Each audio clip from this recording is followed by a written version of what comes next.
Mr. Kanaya Kumar. Hello. Jai Shri Ram. And as a representative of youth of Mangalore, I have a small request because Independence Day is approaching. I want you to at least say once Jai Hind, if you please. If you please can say Jai Hind once, it will be a pride to Mangalore.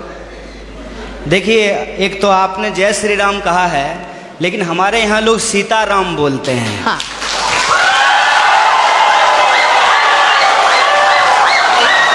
Sitaram.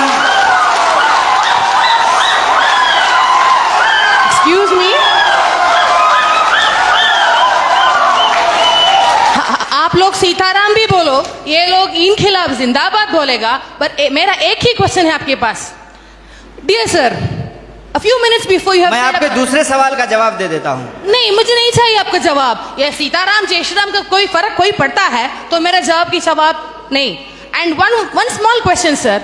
You were saying about emotional politics regarding people thinking emotionally you are strong, so emotionally masses control. Yes, sir, we are emotional people, and we think the reality and emotion for us, we have one mother, we have one father, and what we believe is one, and we need a single, as a representative of a student, being from student background, I say, no leftist, no rightist, no ABVP, or no all so-called parties or polities. Why don't you stand for one nation? Why don't you stand for one student power? Why do we need one side Zindabad, one side Inkhilab, one side Jai Hind, and one side your favorite Mr. Madam? All those Rams, all whatever it is. Why don't you represent one? Why don't you represent one India? Why don't you represent one unity? Why don't you give us a single policy rather than saying all these what you have said with due respects for you, with due respects for your PhD? Why don't you please respect and please propose one unity and one topic saying which is uniting the entire country, so that the topic says youth is in the crossroad. And my dear sir, yes, youth is in the crossroad, but we are having set our eyes on the goals and we are on our path. Why don't you please say one policy for entire country? And if I permit, and I say, बोलो भारत माता की जय हिंद। आपका जो सवाल है कि आप एक का समर्थन क्यों नहीं करते हैं, देखिए बात यह है कि मेरी पैदाइश ही दो लोगों के मिलने से हुई है। मेरे माँ बाप की शादी नहीं होती तो हम पैदा नहीं होते।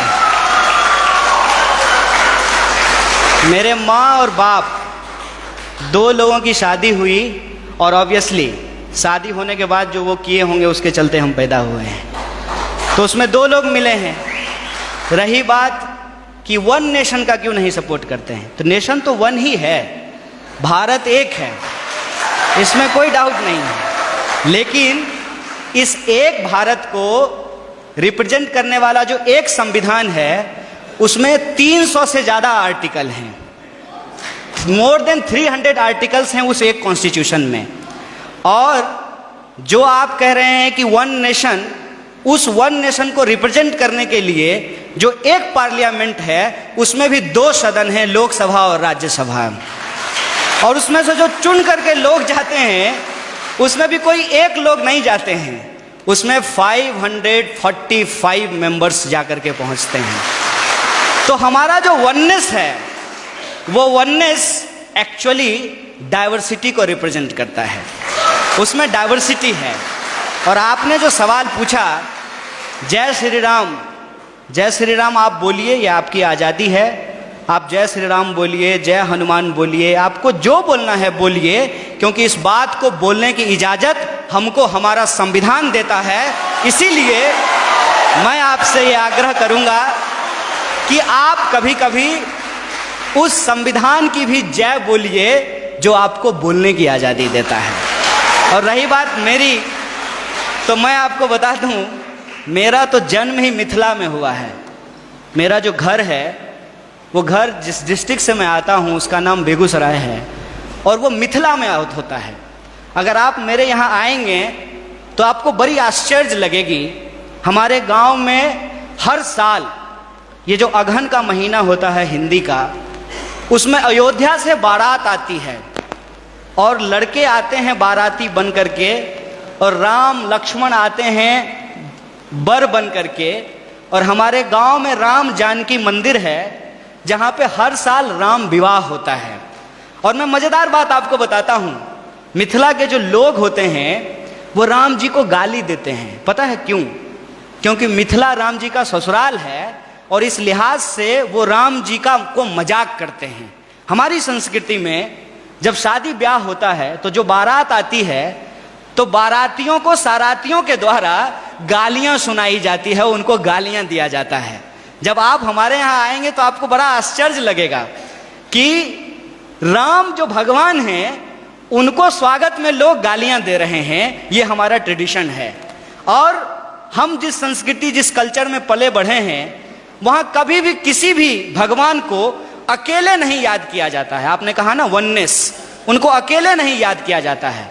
हमेशा राम को सीता के साथ और राधा को कृष्ण के साथ याद किया जाता है। ये हमारी परंपरा रही है। ये बड़ी आश्चर्य की बात है कि आप यूथ हैं और जो है मैं तो पीएचडी कर लिया और मैं उम्मीद करता हूं कि आप भी पीएचडी कर पाएं।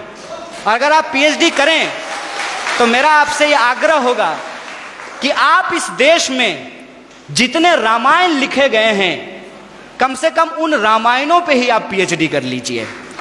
और मैं आपको बताता हूं कि हिंदुस्तान में कम से कम 300 से ज्यादा रामायण लिखे गए हैं, मोर देन 300।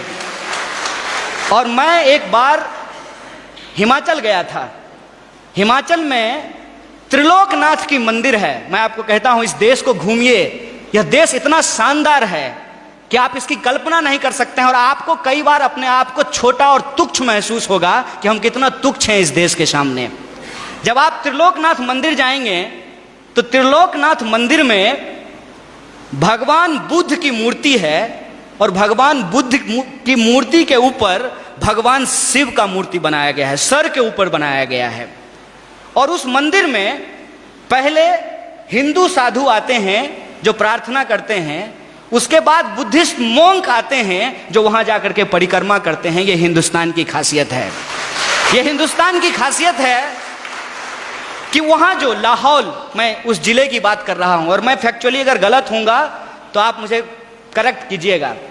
लाहौल जिले में जहां यह मंदिर है वहां की जो भाषा है लाहौली, वहां का जो रामायण है जो लाहौली भाषा में लिखी गई है, उस रामायण में सीता का अपहरण रावण नहीं करते हैं, बल्कि रावण सीता के पिताजी हैं। उस रामायण के हिसाब से सीता एक्चुअली रावण की बेटी है लाहौली रामायण के हिसाब से। और राम ने प्रेम विवाह करके सीता से शादी कर ली, इसलिए रावण और राम का युद्ध होता है। ये हिंदुस्तान की खासियत है। देखिए, आई डोंट नो कि आपको किसने और क्यों दिमाग में इन चीजों को डाला है, लेकिन मैं आपको कहता हूं कि इस देश में जो लोग पैदा हुए हैं उनके लिए इससे ज्यादा गौरव की बात नहीं हो सकती है। अगर आप हिमाचल जाएंगे तो आपको महसूस होगा कि आप स्विट्जरलैंड में हैं। और अगर आप मैंगलोर और गोवा के बीच पे सोएंगे तो आपको लगेगा जैसे मियामी के बीच पे लेटे हुए हैं। अगर आप इस देश के मैदानों में घूमेंगे तो आपको लगेगा कि ये अमेरिका के उस ग्रीन मैदान से भी ज्यादा बड़ा मैदान है। अगर आप दक्षिण के पठारों में घूमेंगे तो इसकी अपनी एक खास बात है। अगर आप छोटा नागपुर के पठारों में घूमेंगे तो वह खनिज संसाधनों से भरा हुआ है। मैं आपसे यही कहना चाहता हूं, आपका देश आपका है, जैसे आपकी माँ आपकी है। और आप अपनी माँ से यदि प्यार करते हैं तो ये आपका निजी मामला है। लेकिन जब आप रोड पे चल रहे हो, कोई आए कोई भी रंग का झंडा लेकर के और कोई भी नारा लगा करके, चाहे वो इनकलाब जिंदाबाद बोले या जय श्री राम बोले, वो नारा लगा करके वो झंडा दिखा करके आपसे कहे कि तुम अपनी माँ से प्यार करते हो, जरा करके दिखाओ, तो आपका क्या जवाब होगा? यह देश हमारा है, इस देश से हम प्यार करते हैं। और हमारे लिए इस बात को याद कीजिएगा, हमारे